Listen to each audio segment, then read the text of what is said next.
And you know what it is. Travis Thomas here with the walking, talking, triple-double himself. Ante Campbell. How about this, man? Next to each other at the desk. And if you notice, it may seem like we're spread far apart, right? Yeah. That's for a reason.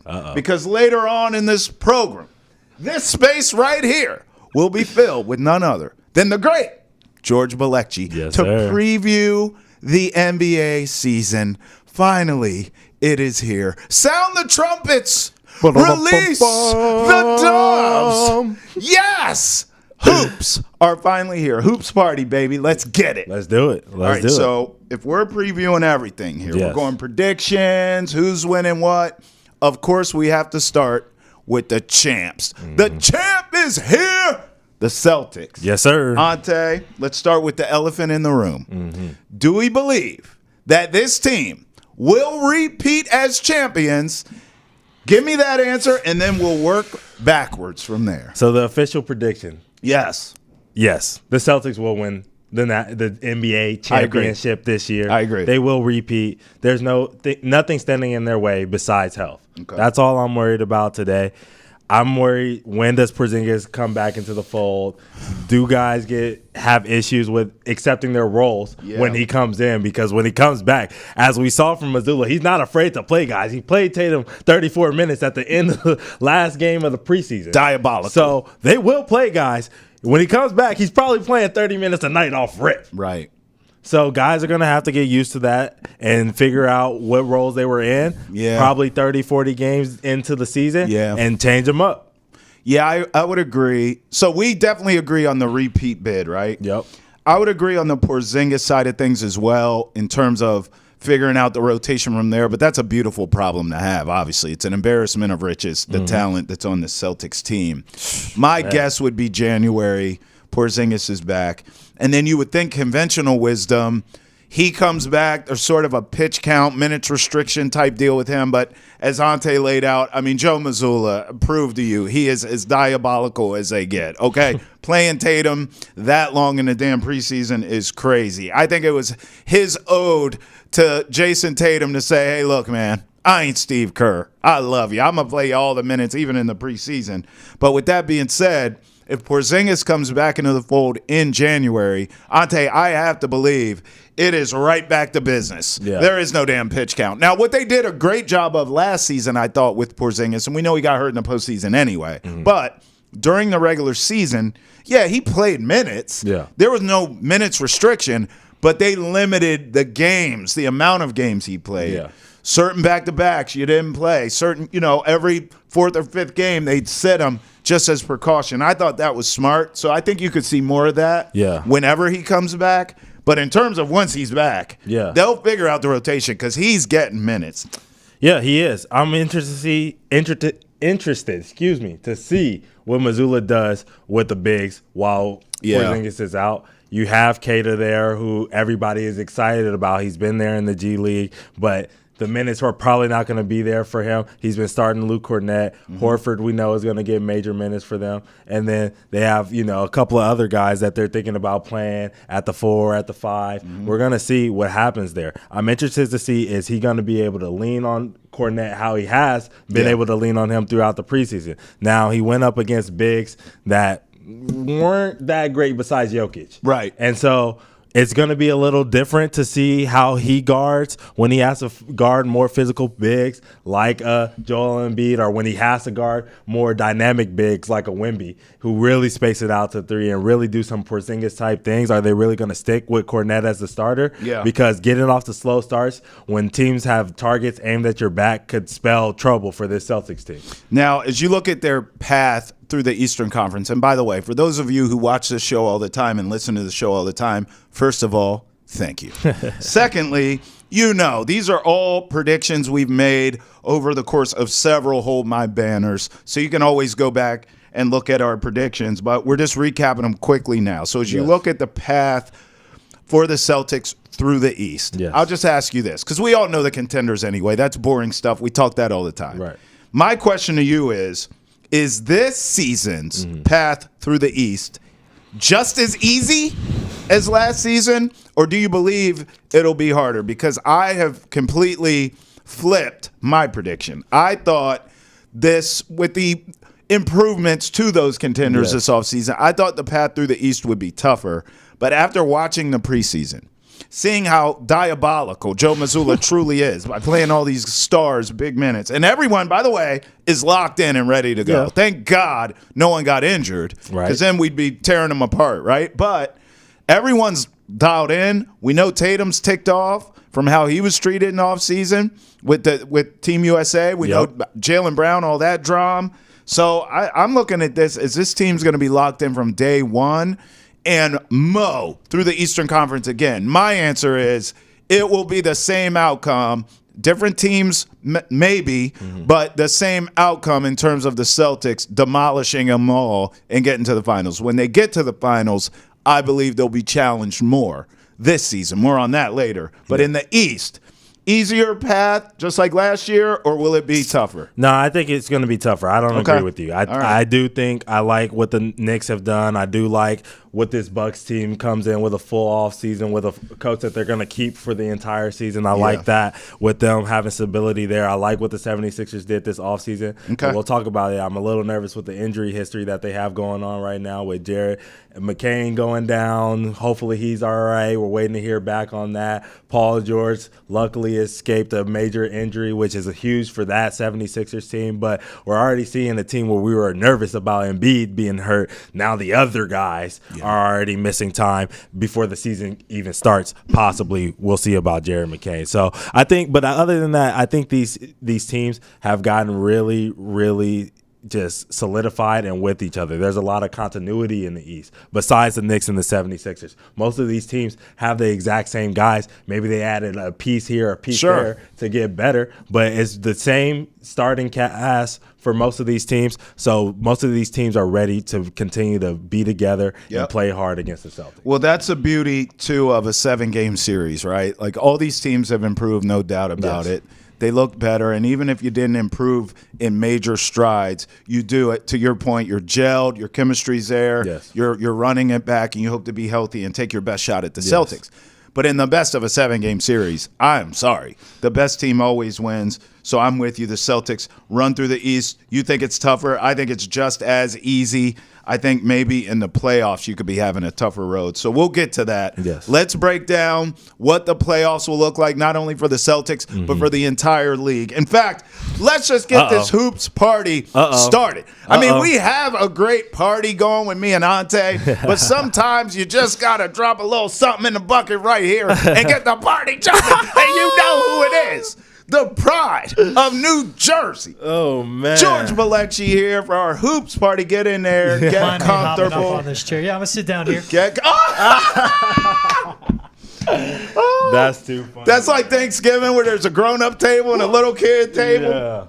There we go. GBZ Get in here. Honored. Get in here, would you? In here. All right, so look. Crossover here. Before we start getting into all the predictions, you heard our conversation about the Celtics. I know we're talking league-wide with you, but we have to give the floor to you, sir.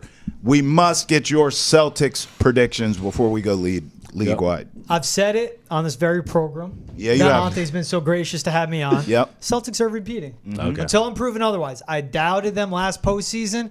And when I doubted them, I had that feeling in my gut because the way they match up on just the simplicity of how they took on the Mavericks. When you have Drew Holiday and Jaylen Brown, who can be the most physical defenders on the floor, take on the toughest assignments. And then you have Jayson Tatum waiting in the back, too, to take on that third best player. The physicality can't be matched. How Jayson Tatum became a guy that would run your offense on one end of the floor in the playoffs, then would play the 5 on the other end. And they did it without 100% Kristaps Porzingis. This team is so deep. They brought the core back. They got better in shooting, bringing in Lonnie Walker to replace O'Shea Brissett. Joe Mazzulla is a perfect type of psycho and the perfect flavor of psycho to get this team to repeat. I believe in the coaching. I believe in, obviously, the two superstars. Both guys are inspired and motivated this offseason. Celtics will repeat. It's going to be tougher through the East. And as excited as I am to get into talking Knicks, this is going to be a Celtics back-to-back. Okay. All right, well, look. I missed that parade, too. You guys were there. We were there. I was in Barcelona, poorly timed. George, we would have made you so proud, though, because we had the perfect balance of being turned up, but also we were able, like, we have memories of the parade. Yes. You know what I mean? Yes, like, yes, we weren't yes. so turned up where it's like, we were at the parade. We don't remember anything, man. Like, we turned up. We had fun. We enjoyed ourselves. Mm-hmm. However, we also were in the moment basking in that glow. Now, if they repeat, all bets are off. I'm going to be hammered at the second parade, okay? I ain't going to remember a damn thing. I might be on the float. All right, now, before we break this down. Okay. Tay, Talk I to mean, me. if we're going repeat here, all three of us feel like the Celtics are going to get this done. Let's start in the East, okay? Start in the East. Let's seed the East 1 through 8. Look, we're champions here. We don't give a damn about the play-in game. So let's just go 1 through 8. Okay. Let's start. Now, we like the Celtics to repeat. Do we all clean sweep here like the Celtics to be the 1 seed in the East? I do. I don't. Okay. I do think the Knicks, how they are built, how psycho Tibbs is, how much he'll push that team. Yeah. It's tough to see the regression from the Celtics. They won 64 games last season, and they had a top 10 historic season on both ends of the floor by every way you want to measure, like top 10 all time in the NBA. There is going to be a natural regression with this team, though, just because last season was so historic. The upgrades that the Knicks made, they'll miss Hartenstein, but when it's Jaylen Brown, who is the guy, you bring in better spacing with Cat, and then you have Bridges, OG, defend on the perimeter, and everything else they've added. I just think the Knicks, with what they're working with, I just see them as the 1. I wouldn't be shocked if the Celtics get it again. I mean, again, they won 64 games. Sure. But I like the Knicks as the 1, honestly. Tay, you're the swing vote. I'm Celtics 1 seed. George is Knicks 1 seed. Where are you weighing in? I can't lie. This is probably one of the tougher decisions left on the East for me. I was swinging between Knicks and Celtics as well as the 1 seed, but I do have to go C's. And the only reason I'm going C's is because what I've seen in the preseason. This team has not missed a beat, and we are all worried about the Nuggets. We all think the Nuggets are still one of the best teams in the West, and they did easy work with the Nuggets in those 2 games in Abu Dhabi. And so that's where I sit here and I say, okay, maybe Porzingis being out knocks them down 2 or 3 wins that they probably should have had in that time period, if not less. Still a 60-win team. It's still a 60-win team. So I'm going to say that the Celtics will be the number 1 seed in the Okay, East. what's interesting here is we have different 1 seeds, but we certainly all are unanimous with our 1-2 seeding. Yes. We all think in whatever order, Celtics and Knicks at the top of the heap in the East. So let's move on to that next cluster. Are we talking 76ers here at 3? That's where I'm at. Or are we talking Bucks here? We talking Pacers? Who do you sort of have as that sort of next tier in the East? If we all agree Celtics and Knicks are a cut above, who's leading the pack in that next tier? You lead the 3 combo. You know, I don't remember if it was with George or if it was with Travis. I've had so many episodes with you guys, but I remember doing the Magic preview. The Orlando Magic, I went on that episode and said that I am sticking with the Magic being a top 3 seed in the East. And this is their time. I'm personally going with Jamal Mosley, Paolo Banchero, Franz Wagner, and the rest of the cast. KCP to be the number 3 seed in the East this year, the Orlando Magic. I go Magic 2 on this one. I was between them and the Bucks, and I think out of respect when I'm looking at it, I go inspired Giannis. But this Magic team was losing playoff games when only allowing their opponent to score like 87 points in the playoffs. They just couldn't score. Right. And they lose Markelle Fultz, who's still a free agent out there. Yep. But you add KCP, who's a long defender, adds a lot of shooting. Champion, too. I want to see the jump that Anthony Black can make. I want to see what Jalen Suggs can do more. Yep. Because Paolo is such a talented player, and Franz Wagner eventually has to learn how to shoot. We just can't see Paolo go out and initiate everything for this team again. So I think if there is a bigger step forward by their backcourt, they got a lot of guards on this roster, that alleviates some off of Paolo's plate. But that was a 47-win team. And just think about how the seeding happened, where you need 49 wins to be the 3 seed in the East. Magic take a big step forward. And I think their win total has them at like 46.5 too. I'm going over on that one. Yeah. I like this Magic team a lot. I know you were Mr. Magic last season, but I think the upgrades they made offensively, lose Fultz, add KCP, I think that's the most underrated offseason acquisition. I love the Magic as a 3 seed. I do too. I wanted to know one thing that you said though. Franz Wagner not being a shooter, like, okay. It disappears at times. At times. And last year it was a down year. Yes, we just need him to be more consistent. Yes, which he wasn't throughout the playoffs, yes. which is why they came to an earlier demise than we thought.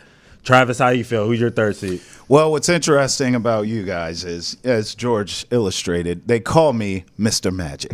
And I still have them at a lower seed in the East, although I think come playoff time they're going to be more dangerous given their experience. I am fascinated to know sort of you guys' 4, 5, and 6 seeds because I'm with the 76ers. I thought next to the Knicks, they had the best offseason. I believe that if, and this is a big if you can keep a Paul George and a Joel Embiid healthy with the other ancillary pieces there, Maxey, Oubre, you bring in Caleb Martin from the Heat, all of a sudden you are cooking with grease, baby. So I like the 76ers. Okay. So, but I'm looking at, please, tell me that 4, 5, 6 lineup because I'm with Bucks, Pacers, and Cavs in any order there. Okay. But with you guys going Magic so high at the 3, it almost threw me for a loop. So how do you see sort of the middle of the East playing out? Give me a cluster. I'll give you 4, 5, 6. I actually don't have Pacers in that cluster for me I'm with you on personally. that. Wow. I have Bucks, 76ers, Cavaliers. Okay. All right. I love that Cavs pick. You guys are going to like where I put them in this. I go Bucks 4. Yes. I do have the Pacers at the 6. Okay. That is a team that can get up, run with anyone, and just the way they run their offensive system, it catches anyone on any night off guard. But I just like the Bucks. Giannis basically had a full offseason. Didn't play in the playoffs. You got to imagine he's more ticked off. Do we get him more settled than Dame? Do we have a Doc Rivers with obviously much better coaching staff all around because he actually has all his guys in there? His Bucks team kind of stayed the same offseason wise for me, like didn't really move the needle. Yep. But Giannis is the 3rd, 4th, 5th best player in the world, depending on where you rank him, and it's tough for me to bet against him. So that's why I like him at the 4 spot. 5, I do go Sixers. Joel Embiid's not going to play any back-to-backs. He's not playing in the preseason. Paul George just tweaked his knee. Tyrese Maxey, if they did not have Tyrese Maxey, this team would miss the playoffs. I just don't know what we're going to get from Joel, and he's going to be sitting all these games. But what do you get from a Paul George as well? This is a thing where you know how I stand on this team. Yeah. They have the potentially best big 3 in the NBA, but it's all potential with them, and it's no end results. I have the Sixers team at the 5, but that's more of a reflection of what I think of the 6, 7, 8 than my respect for the Sixers. Okay, let's get to it. I hate Joel. I'm over him. I'm over him. So 6. So I need to talk about the 6 seed really quickly. We need to lock in a team. We've been pretty much consistent. Well, we've had 2 against 1 on most of these. So we got the 4 or 5 seeds already locked up. 6 seed. Are we going Cavs or are we going Pacers? Are you guys saying Pacers? I have Cavs. Cavs are selling at the deadline. But I'm fine with I only have Pacers at 5. So I could easily switch. So then we need to have Pacers at 6 then. Yeah, I'm fine with that. Pacers are a good team building off that 47-win season. They extended a lot of their guys. The big wild card in all this for me is Jimmy Butler. He didn't show up with the dumbass hair on media day. Yes. He didn't play. And Pat Riley straight up said, we're not giving you an extension because you're not playing basketball. No, they're not in good standing. But he's the right guy that would respond to that in the right way. If Jimmy shows up and plays basketball, I think the Heat get the 7. I have Cavs as my 8 seed. 8 seed. That's a team that they could blow it up. Right. Yeah, that's where it gets. So for you, Travis, how are you feeling? Cavs 7, no, that's 8. It doesn't matter. Either way, on my sheet, I have Cavs at 6, but I hear George because why I say it doesn't matter. Kenny Atkinson is walking into a situation where literally the target's on his back, and he's a new coach, and it's like he's supposed to come in. I personally think Cleveland is a toxic environment, so he's walking into that. He's got to fix that. He's got to show that Donovan Mitchell can, A, stay healthy, and B, make players around him better. Because the Cavs have so much talent. So it's boom or bust in Cleveland. You could talk me into Cleveland as high as a 4 seed, but you could also talk me into Cleveland as low as a 7 or 8, whatever. What I have is Cavs at 6. So then I'm going to put Cavs at 7 then. And Heat at 8 because I also have the Cavaliers as a 6 seed in the Heat at 8. That's fine. So that's what we're going to rock with. 6 seed is Pacers? 6 seed is Pacers. Cool. All right, now I have the Magic at 7, so we're all disagreement there. How do you see them as a 7? Because let me tell you why. Here's my theory. And I was early to the Magic party. I was right on the money, right?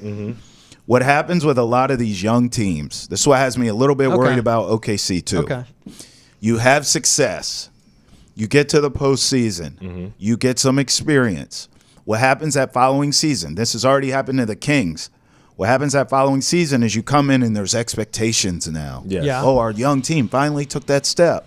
Sometimes it takes 2 more seasons to get to it. Yep. So I could see the Magic in the regular season sort of not living up to expectations. And I'm saying, what's wrong with this team? But the East is weak enough, and this team is talented enough, they'll get in the postseason.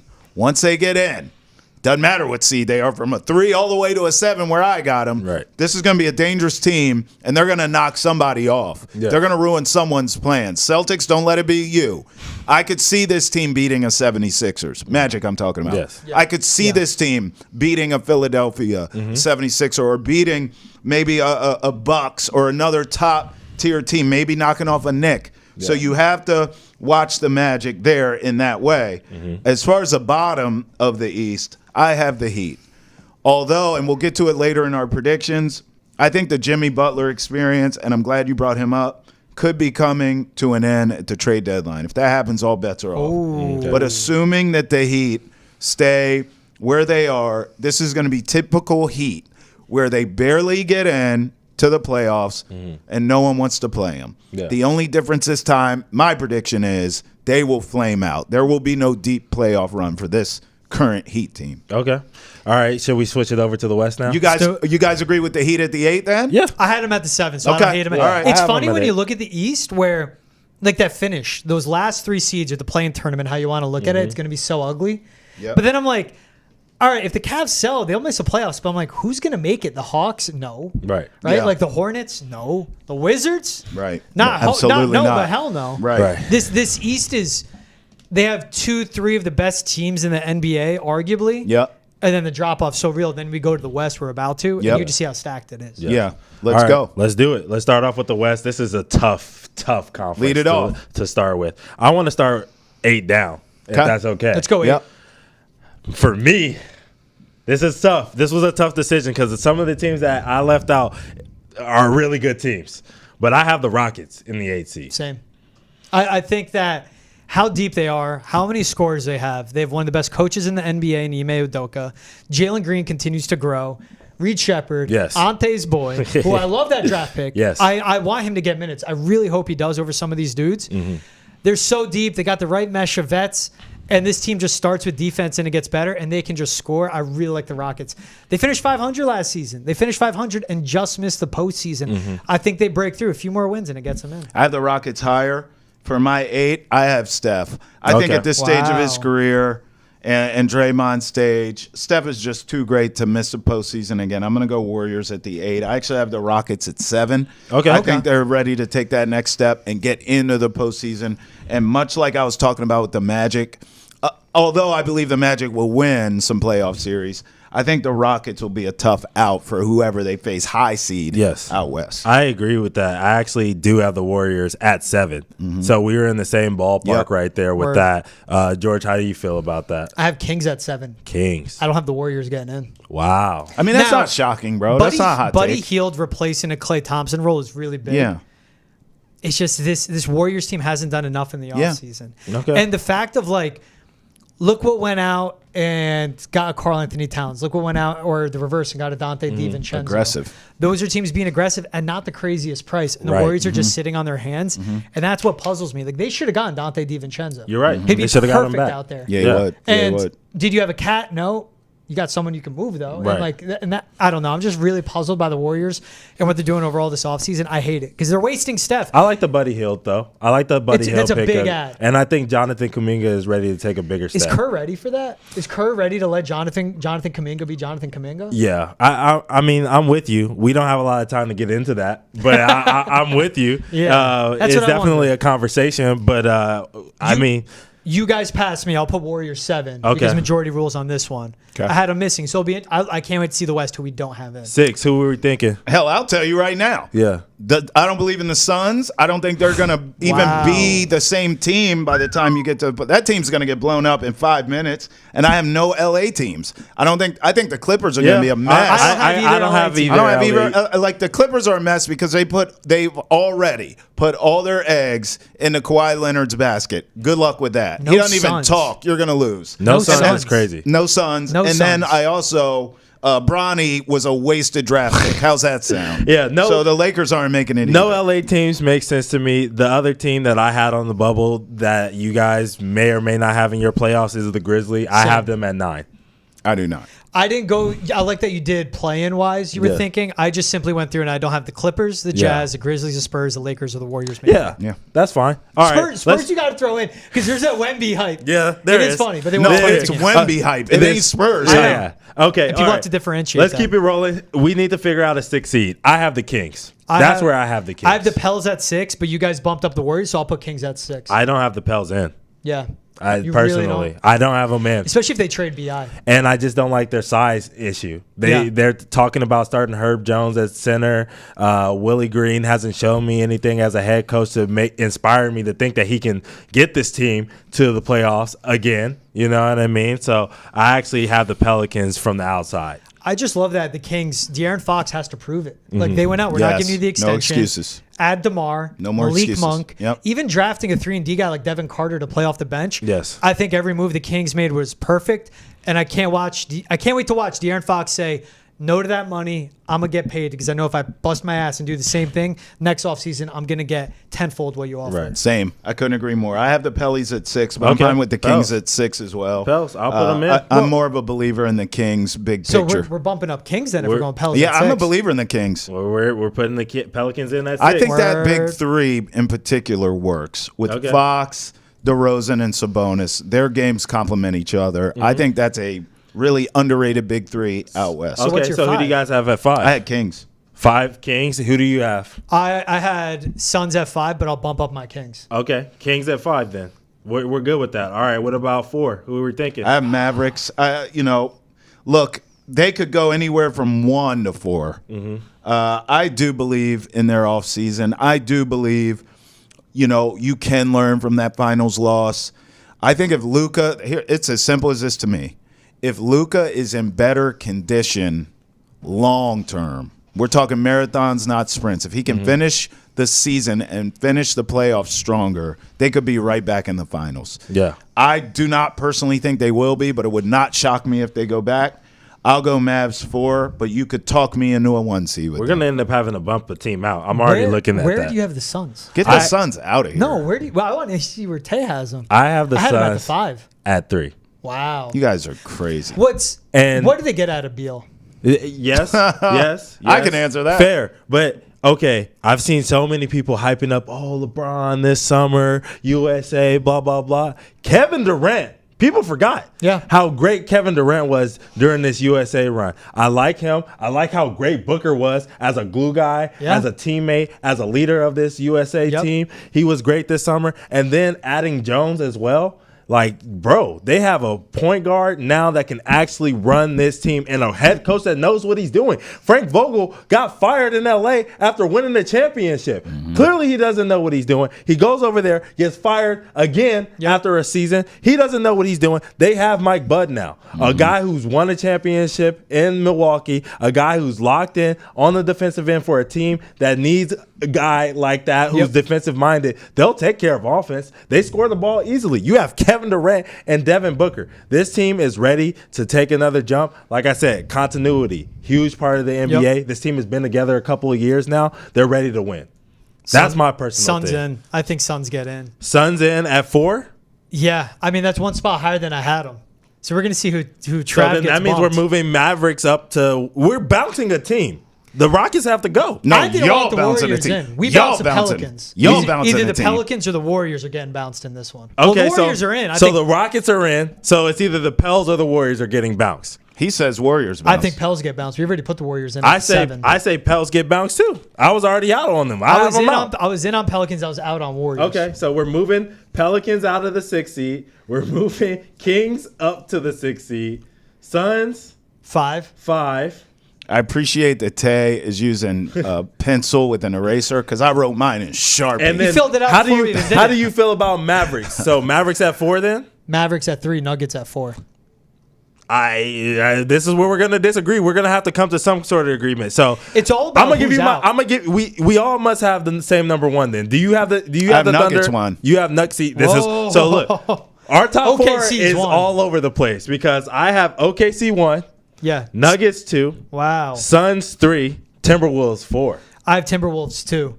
Nuggets losing KCP is going to hurt a lot. They keep losing these pieces and don't backfill it, asking a lot out of really young players too. I understand what Jokic is. He's the best player in the world. He controls every game. Yes. But I just think of how damn good SGA is. So Jalen Williams making a third-year leap. We got to figure this out quickly because we're running out of time Who's the fast. 3?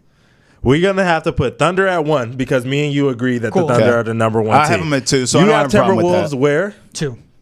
No, I have OKC at 2, so I don't have a problem with them being 1. You have Nuggets 1. Mm-hmm. You have Nuggets where? 1. I have Nuggets at 4. I have them behind the Mavs. And I have them at 2. So we're going to put the Nuggets as the 2 seed. 2 seed, okay. Yep. And then where do we have T-Wolves? I have Wolves at 3. Where do you have T-Wolves at 3? I had them at 2. I'll put them at 3. 2. And then I have T-Wolves at 4, so I'll put them at 3. And then that puts us at Mavericks at 4. There it is. There's the West.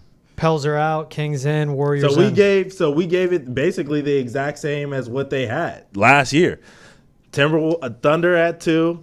Nuggets finished. Did they finish 3 or 2 last year? 2, right? Nuggets were 2 at 57 wins. Right, and we have them at 2, and then we have T-Wolves at 3. Yeah. All right, so then here's a magic question. Yes. Who's playing the Celtics in the finals? I'm taking the Nuggets, and here's why. They are not as strong as the championship team we saw a few years ago. Mm-hmm. That I can acknowledge. KCP's loss is huge anyways. Yes. We all understand that. But in the end, in a crowded West with a ton of star players, I'm just going to bet on the best one of them all. Mm-hmm. And that's Nikola Jokic. Yeah. That's it. I mean, the dude is an absolute bleeping machine. Yeah. He stays healthy. He is the Terminator, night in, night out. No matter what you do, he keeps coming at you, and he's just putting up numbers, and there's nothing you can do. You can't even figure out how he's doing it. He looks slow, unathletic. Yeah, I'll be that. Triple-double in your face and a dub. So I'm going to take the Nuggets over time. Best of 7. Coming up short last year. That ticking them off. Russell Westbrook's energy that he brings. I actually think it's a great fit. And we saw that in the preseason. I like the Nuggets to come out of the West and play the Celtics in the finals. And you think that is going 7 games? Is that what I heard you say? Let's get our matchups together, and then we'll break down the finals. I'm going to tell you who I think is going. I think I've already said it on this show. I'm going with the Oklahoma City Thunder. I think it's their time. Mm-hmm. I think that they're a team that has been – they're getting good, and they went out and got Alex Caruso, who is a great fit for their team, Isaiah Hartenstein, who will be a great fit for their team. Obviously, we know that he's hurt and will miss some time at the beginning of the season. I think he slides in perfectly and, just helps this team win games and protect the rim. So I'm all in on the OKC. OKC got better defensively because of Caruso. Mm-hmm. They got better shooting-wise because of Caruso and losing Giddey. Yes. SGA is a top 3 player in the league, and they got better inside of Hartenstein. I have the Thunder coming out of the West as well. Okay. I have them beating the Timberwolves in the Western Conference Finals, and I think Minnesota could surprise us because does Julius Randle get dealt at some point this season? I really believe in him with the spacing issues they have, the defensive inefficiencies that he has as well. They added DVD, which is huge. No, DDV, Dante DiVincenzo. They added DDV, which is huge.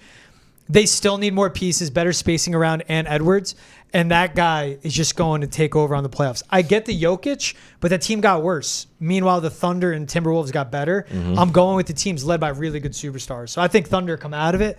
I think Celtics win the whole thing, though. Okay, how many games? So you both have Celtics against OKC. I have Celtics against the Nuggets in the finals. I'll take the Celtics in 6 to beat the Nuggets. I think Jokic will be what he always is. He'll give a Herculean effort. He's going to show up and show out. Jamal Murray, all of a sudden, is inconsistent. I couldn't even believe what I was seeing last season. It seems like without Jokic, he's just not even the same player.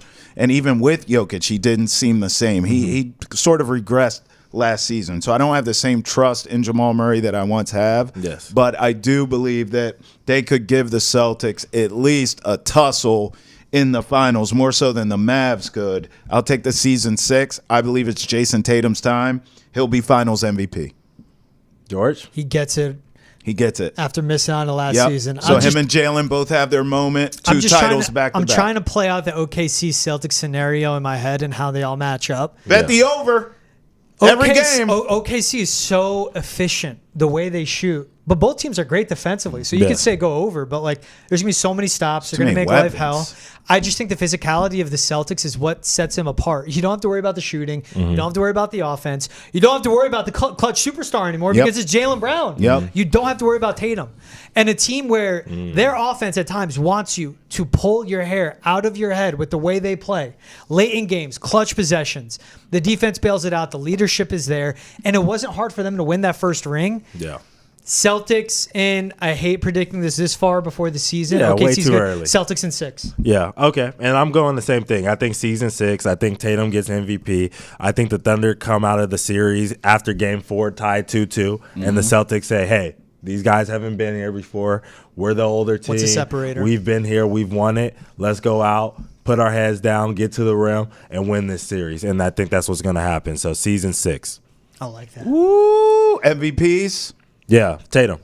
Let's go Tatum after Jaylen Brown got it last season. There's a lot of narratives that play into that.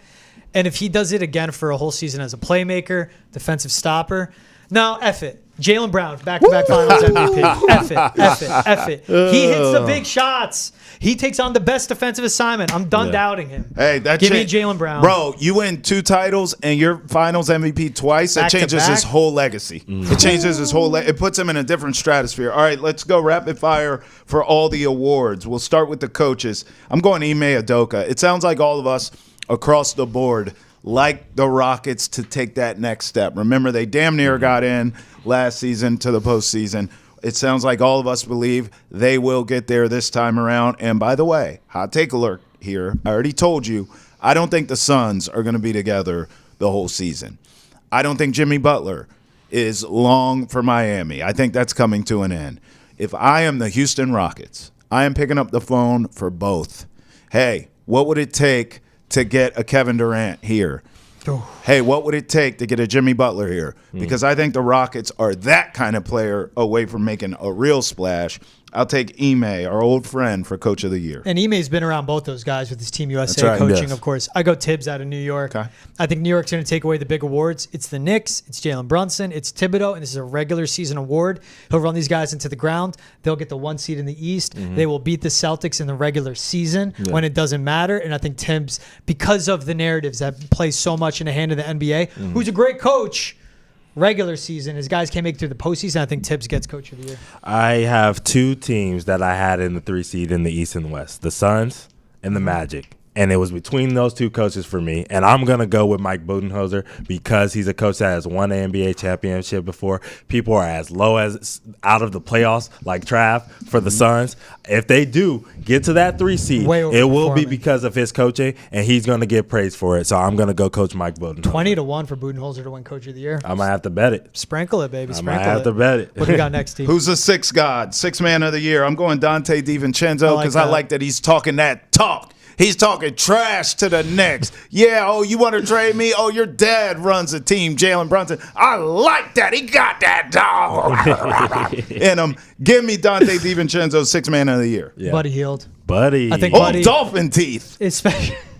Buddy Hield got him. Chivano Hield. Yeah, I know. He's got got them big old chitlets. I think that the role he's stepping into, the system, how efficient of a shooter he is, I think he's going to be huge for the Warriors to get into the playoffs and get back. Again, it's all about the jumps and what the impact is on the team. I think Buddy Hield, 6th man. You know what 6th man of the year award has become in the recent NBA? Bucket getters off the bench. Facts. Yep. And a guy that I think, even though his team, I have him low with the Pacers at 7, Ben Mathurin. I have him as my 6th man of the year. I think coming off of a injury season where people kind of forgot about him, when he has these big explosion moments that he's going to have throughout this season, people are going to be really shocked, and that's going to help push the narrative. So I go Ben Mathurin. He's a good athlete both ends of the floor. Your Dante DiVincenzo pick, though, again, a guy at both ends of the floor.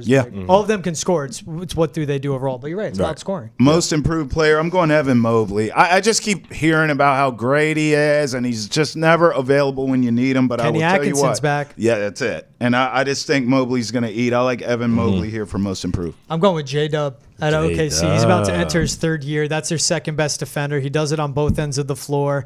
He's played 70 games. It's not an issue. This guy's averaging 19, 4, and 4.5. I mean, his numbers are going to hike up. Give me him averaging 20 plus, 6 and 5. Like, I think the number's going to be there. Yep. Second best player on the best team in the West. Give me J-Dub, Jalen Williams. Yeah. Before this preseason started, I was huge on one player, and it was Josh Giddey. And after watching him smoke a couple layups the other night, I think I'm going out on him. I'm going to go with the other Warrior that we were talking about, Jonathan Kuminga. I think he takes a big jump this year. He has a role that's actually carved out for him finally. He's been a budding player for them, and now I think it's his time to take stardom, so I'm going to say Jonathan Kuminga. I like that Kuminga pick a lot. Josh Giddey's smoking layups because he is not focused. You need to lock in, bro. Don't even want to say what he's focused on. Exactly. It's all the wrong things. Let's go Rookie of the Year. Yep. You both know. I mean, listen, man. No shockers here. I am a huge Zach Edey fan. That's exactly who's going to win Rookie of the Year. I told you when he was at Purdue that he was going to be good in the NBA. Have you seen the preseason? Have you seen Summer League? Bro is a baller. Although sleeper Castle out in San Antonio with Wemby could be a situation, but Zach Edey's going to be Rookie of the Year. Devin Vassell is going to be hurt to start the season, so I like that Stephon Castle pick. Bro. Yeah. But he's going to come back mid-November? Right. Where does Edey get the minutes? What do you mean? How can he stay on the floor with Ja? Have you seen him? Yeah, he's slowish. Bro, he's been running, He's been hooping. He's been running. Look, he's been hooping. Everyone who said he was too slow for the NBA, I don't know what he did. Whoever his trainer is needs a raise because he is running the floor and dunking on people. I'm going Dalton Connect. He's going to get the usage with the Lakers. He's going to score. He's a 23-year-old rookie, 6'5", 220, very mature build. And this is a guy we saw shoot at 40% from 3 in college, averaging 22, 5, and 2 for the Vols. Made that step forward when he transferred in 2. That is just such a crucial role for a Lakers team that's going to need it. Yeah, dude. I just hope that the injuries don't plague him. That's going to happen around him, like LeBron James, excuse me. I was ready to say, Bronny missing James might be a good thing. God so help me if he loses minutes and run on the floor for Bronny Jr. God so help me. Yeah. I like Dalton Connect 4. I like Connect 4. He could score. You guys know I've talked about it in great length with you guys. Kentucky basketball guard fan. I love every Kentucky guard. They always pan out. You can bet on them. I'm not going with Rob Dillingham. I'm going with Reed Sheppard, which might be the safe pick, but I think he's going to be a great guard for this Houston Rockets team. He shoots the ball. He's more athletic than you think. I don't want to say sneaky athleticism because a white guy, he can't just be sneaky athleticism. High IQ grinder, coach's son. He's just got a high motor. He's just, you know what I mean? But he's just athletic. You know what I'm saying? And he plays both sides of the floor. He was one of the leaders on the defensive end for that Kentucky team, one of the leaders on the offensive end. He takes care of the ball. He shoots the ball well. What more can you ask from a young guard? I love that Reed Sheppard. Get big blue, baby. That Reed Shepherd's got all the intangibles. He's got moxie. All right, Defensive Player of the Year, Wemby, the end. Thank you. Good night. Yeah, let's go. Let's just roll through it. Wemby. We're good with that. Maybe Giannis? No, it's Wemby. No, Wemby. Oh, you brought up Giannis. Let's talk MVP. I made this bet. Nice segue. I made this bet. Giannis at 8-1. I do not believe in the Bucks. I do not believe in Dame time. I don't think he can stay healthy. I think it's going to be Giannis' show. I'm going to give Giannis the benefit of the doubt that he will stay healthy this season. He's got to be ticked off for how last season ended for the Bucks with his health. Then, and I watched in the Olympics just like you did, he was doing everything. I mean, he was balling out, but his team stunk. He got bounced out of there. He looked ticked off. I think you get a ticked off, healthy Giannis at 8-1 for MVP. That's a bet I've made in real life, so that's my prediction. I'm going Jalen Brunson. Ooh. 18-1. This is a guy that puts a scoring in the usage of SGA, scores like he's D-Book, assists on so many made shots for the Knicks, and you guys can't ignore what the narrative is. He's going to be the best player on the 1 or 2 seed in the East. It's New effing New York. Yeah. It's not Oklahoma. SGA should win MVP, but I think Brunson because of the narratives at play. And I don't care. That guy, when you need it most, he just knows how to score. He's undersized, but it doesn't matter. He's unathletic, but it doesn't matter. And the team they have around him will protect him more on the defensive floor. I'm interested how he adapts to the different type of shooting, but that is fully on his team now. It's no more of what is Jalen Brunson when Julius Randle comes back? What is Jalen Brunson in the system? Just go back through the playoff run. Every single shot you needed late in the game he made. He's going to have the big moments. He's going to have those marquee matchups with the Celtics. And it's in New York. It's at the Garden. There's nothing bigger than that in the NBA. I think all of that going in, I think Jalen Brunson gets MVP. Yeah, I don't hate that Brunson take. I think it's a good one. I'm going to go with the guy that probably should have won MVP a couple of times now. Honestly, we've all been saying every year going in, oh, this guy's going to win it. This guy's going to win it. Well, I'm tired of it. This year is the year. Luka Magic. Luka Doncic is winning NBA MVP this year, and I'm going to tell you why. He had defense on that team last year, but not a lot of scores. They went out and added shooting because it was an issue against the Celtics. Yep. They added Klay Thompson. They added Quentin Grimes. They added Spencer Dinwiddie. Another year of Jaden Hardy being better. They're even making Derek Lively step out and shoot threes. The floor is going to be extremely spaced for this dude, which is a problem. He's going to be one-on-one on the island with everybody because I don't care if Klay goes 0 for 10 in the game before or goes 0 for 10 in the game that he's currently playing at halftime. You still got to hug that dude, and dudes are going to hug him. He's going to have space to do whatever he does, and there's going to be the nights with, oh, man, Kyrie's really going, Luka's really going, and Klay's really going, and he's just going to be dishing out assists and throwing lobs behind his head, and he's going to dang near average a triple-double this season. Luka Doncic is coming for MVP. Love watching Luka play. I like the MVP. I like all of our picks. I don't think you can go wrong with any of them. Now, I put the cart before the horse earlier, Ante. I already threw out big trades that I thought would happen with Jimmy Butler, Kevin Durant. We've done that all show. So let's jump down to Wick It or Kick It here. Yep. Now, who do we have? Because you know how we do. Wick It or Kick It is where we judge NBA player drip. Let's get it going. Who do we have first? First, we got your boy, J-Dub. Jalen Williams with this outfit. Travis, George, what do you feel about this fit? I mean, top half's cool. Yeah, like what's going on with these pants? Is this a wind tunnel? Like, what's going on? Let's not brush over my man going in the time machine, bringing South Pole back. Right. I had those hoodies on deck when I was in middle school. You go to Sears, you get 4 or 5 of those, and you just wear that the entire time throughout the winter in Jersey. I had a lot of South Pole. I'm not gonna lie, bro. I would like this outfit, but I get lost in the pants. It's too much. It's like the Bermuda Triangle. You go in there and you never come out. It's too much. It's not the go yard, but that's a weird ass go yard. Kick bag. it. I'm kicking it because of the pants. No, you know what? I'm wicked on this one, and I'm gonna tell you why. Because it's I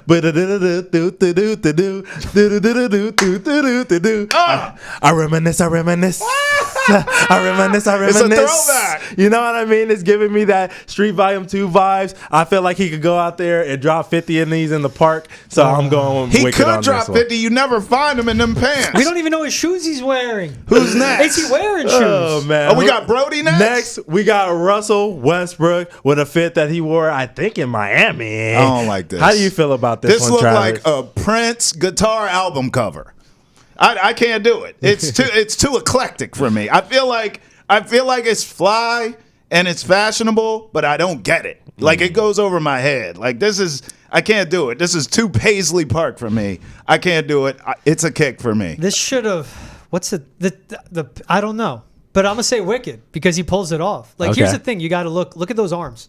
Oh, yeah. As someone's that got the same type of arms as Russell Westbrook. No doubt. You lose the sleeves whenever you can, especially He's in Miami. yoked, bro. He's going out there. He's going bold. It doesn't look terrible, but it is an awful fit, so that's why I'm going Wicked. Tay, it looks like he's about to sing cover songs at a soul picnic. I don't know what he's going to do. I can't do it. He's wearing a, like, what's the necklace with the shells? Ugly? Yeah, I don't even know, He should be rocking that. Yeah, it's he should. I don't know. A little puka shells or whatever. Puka shells, that's it. Yeah, Kick it. I'm not rocking with this. I don't like the hat at the top. It looks like a little Hawaiian hat, and then the shirt doesn't match the There's pants. 3 different I don't directions. like it. Yeah, it's not it. I know he's the fashion icon in the NBA, but I'm not right here. I'm going Wicked on this one as well. Next, we wouldn't even know who this is if I didn't do my research. What do you mean? We got Dylan Brooks. Oh, what he got on? What is he wearing, Travis? What is this, George, bro? how y'all feel about this one? Man, he better be careful, man, because, I mean, the way you dress, you look like you just ran up in somewhere and you getting up out of there with the quickness, and they may be looking for you. You may want to lay low for a while, Dylan Brooks.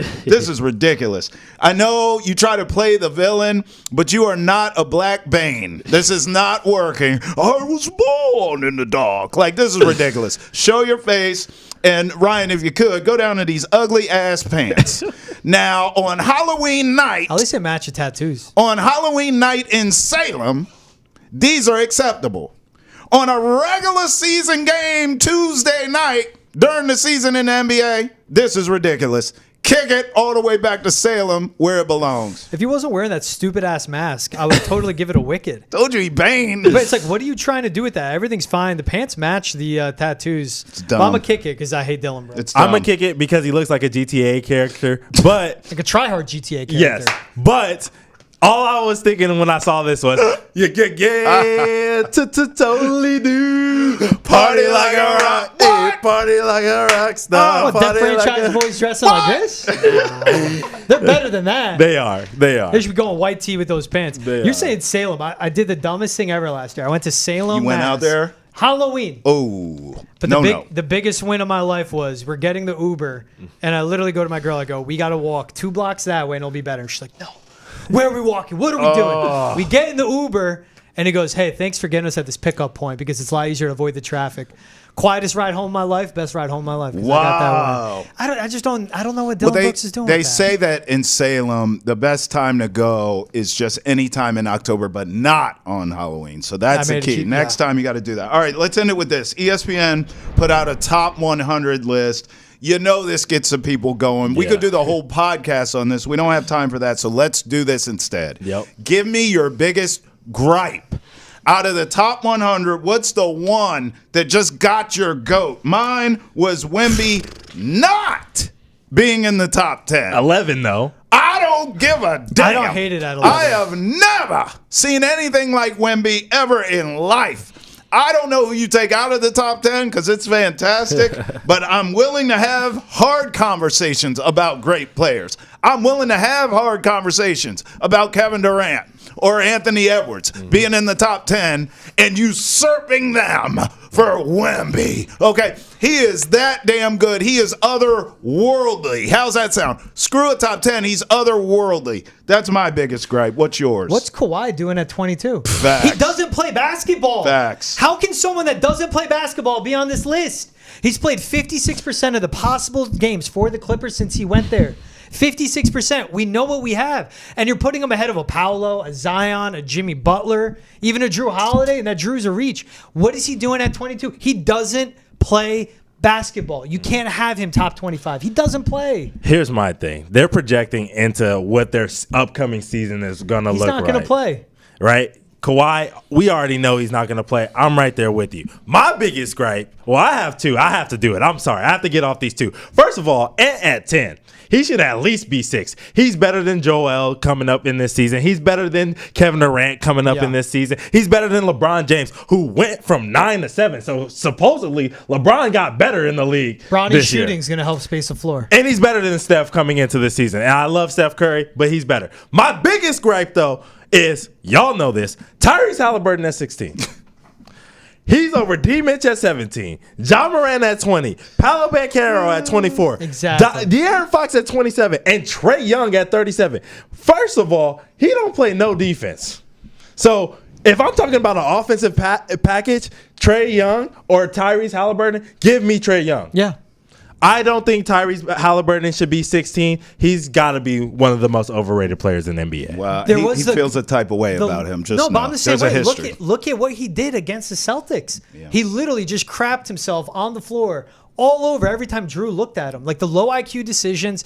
Yeah, he was playing injured, but I don't care. He's a good player. You're putting him top 20. You're saying he's great in the NBA, and Tyrese isn't. I saw at 16, but when I saw Kawhi at 22, I couldn't let that slide. Yeah. For Travis Thomas, George Balekji, Ante Campbell, enjoy the NBA season tip-off. We'll be with you all season long. Let's keep this hoops party going, baby. Thanks for rolling with us on Hold My Banner. Peace. See ya.